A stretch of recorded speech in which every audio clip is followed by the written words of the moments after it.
Appreciate it.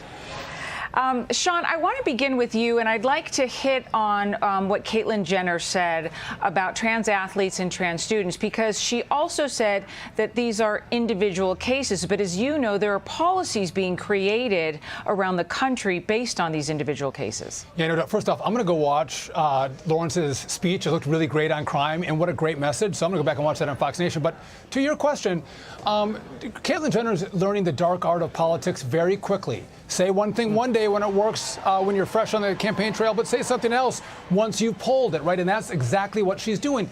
I think what Americans have seen is there's something authentic about someone just telling me what you think. We saw that with Donald Trump. And what I found is when I was on the campaign trail, I could say things that people disagreed with me on, but that didn't mean they wouldn't vote for me. They wanted me to be authentically me. They didn't want me to lie to them and tell them what they thought they wanted to hear. And so I look at this, you're genetically a male. I don't care if you are trans at 4 or 5 or 18, you're genetically a male, and to compete against girls is absolutely wrong. It's unfair. Let's preserve girl sports for genetically female little girls as opposed to what were at one point genetically now males that are we're females that are now males. I got to get that right, sorry. No, I understand. Okay. Charlie.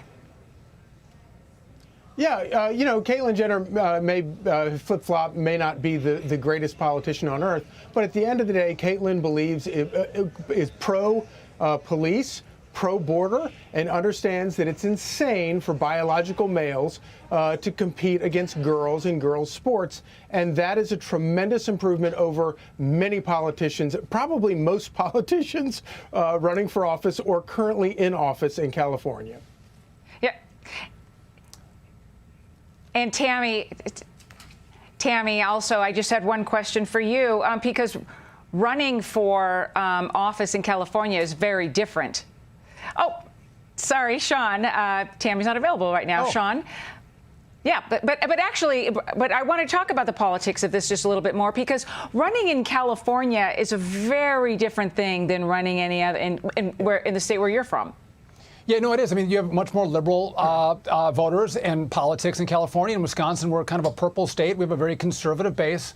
But again, I think, as Charlie pointed out, she's very conservative. He's very conservative on a lot of these issues that I think will resonate with a lot of voters. But they do want consistency, and you can't split the baby on this one and say when you're older you get one standard, you can't compete, but if you do it when you're younger you get a different standard. That just doesn't pass the smell test. And again, if you're more authentic and truthful and consistent, you're going to be better off in politics. And people, again, they can forgive you for not agreeing with you on everything and still vote for you. And Charlie, I mean, you kind of brought this up a little bit, that when Caitlyn Jenner runs, as she's running, this isn't going to be a one issue, and this is definitely not going to be this issue for her, especially in this race in California. Oh, no, I think you're exactly right, Alicia. And when you look at the panoply of issues that are motivating people right now, and again, when you're talking about the skyrocketing crime rate, you're talking about the crisis at the border, you're talking about parents who are terrified of what's happening to their kids in schools, whether it's the looming future lockdowns or it's some of the stuff that they're getting taught. Those are really pressing issues that really matter to people. And of course, obviously, you're exactly right about, California is thankfully a very different place than most of the country.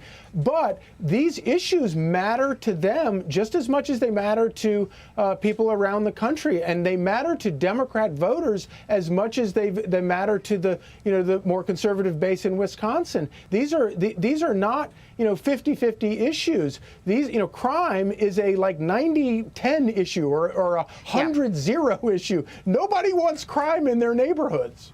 Right, exactly.